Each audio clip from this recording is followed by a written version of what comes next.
All right, let's dive right into something that's, well, a little on the darker side of human interaction.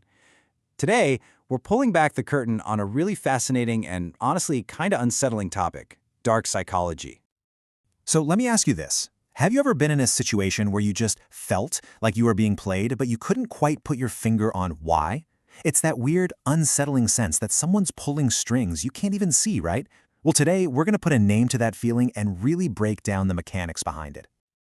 Okay, so to really get a grip on this, let's start with the basics. What are we actually talking about when we say dark psychology? So at its absolute core, this isn't about healthy persuasion. Not at all. It's really the study of the human condition, but specifically, the part of our nature that can prey on other people. We're talking about influencing them to do things that go directly against their own self-interest. It's a tough concept, but it's a real one. And this is where the distinction is so important.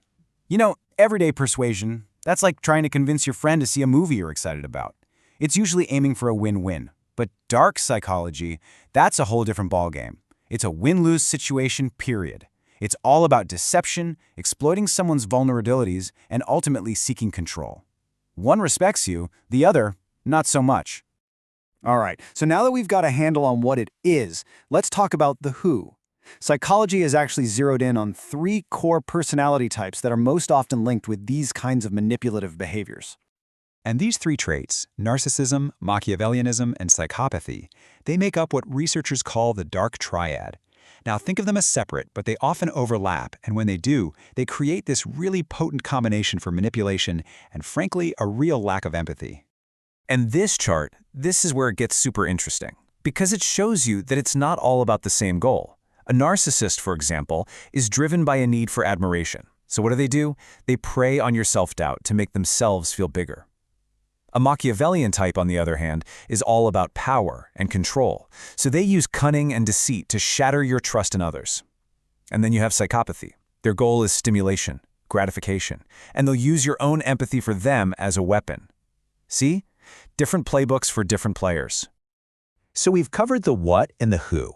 Now let's get into the nitty-gritty. Let's look at the how. We're going to peek inside the manipulator's toolbox at some of the most common techniques they use. First up is a term you've probably heard thrown around a lot lately, gaslighting. And for good reason. It is a seriously insidious technique designed to make you question your own reality, your own sanity. You know a phrase like, it's all your imagination, or you're being too sensitive? That's textbook gaslighting. The whole point is to destabilize you, to make you doubt your own memories, your own perceptions. By constantly denying what you know is real, the manipulator slowly becomes the one who defines reality for you. And that's an incredible amount of control. Okay, next up is something way more subtle. Instead of that direct attack on your reality, this technique is all about the slow burn. It's about gradually escalating requests to wear down your defenses over time. Here's how it works. It starts small. The manipulator asks for a tiny, easy favor, something you'd barely think about. You say yes, of course. Then, a little later, they ask for something just a bit bigger. And since you already said yes once, you're likely to say yes again. This keeps going, step by step, until finally they hit you with their real, much larger request. And by that point, you've been psychologically primed to accept it. It's so clever because it plays on our own desire to be consistent. It just feels wrong to say no after you've been saying yes all along. All right, now let's talk about a technique that feels amazing at first, but it's actually one of the most powerful tools for control. It's called love bombing, and it basically weaponizes positive emotions to create dependency. So it starts with this phase of idealization. It's this intense, over-the-top explosion of affection. Constant compliments, gifts, attention. They make you feel like you are literally the center of the universe. But then, once you're hooked, they pull the rug out. That's the devaluation phase. The affection is withdrawn, it gets replaced with criticism, control, and it leaves you completely desperate to get that initial praise back. It creates this addictive, emotional roller coaster, and they're the ones driving the car. Okay. So after hearing all of that, it's totally normal to feel a little, uneasy.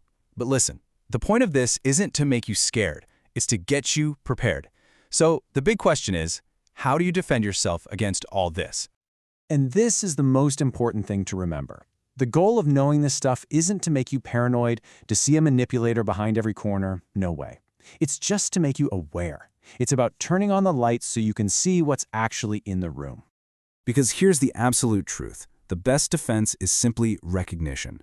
Manipulation needs the dark to survive. It works best when you have no idea what's happening to you. But the second you can identify it, the second you can put a name to it and say, oh, wait a minute, that's gaslighting, or, this feels a lot like love bombing, you strip it of its power. Recognition is your shield. So what can you actually do? Well, first and foremost, trust your gut. If a situation feels off, it probably is. Don't ignore that feeling. Second, look for patterns, not just one-off incidents. A single mistake is one thing. A consistent pattern of behavior is something else entirely. Oh, and watch how people treat others, not just you. That's a huge tell. And finally, try to understand your own emotional vulnerabilities, because a manipulator is an expert at finding them. Just remember, consistent, steady respect is always, always more valuable than intense but inconsistent affection. So we'll leave you with this final thought. Now that you kind of know the playbook, where do you think you'll see it used first? Once you start looking through this lens, you might be surprised where these patterns pop up. Being aware isn't about being suspicious. It's just about seeing the world and the people in it a little more clearly.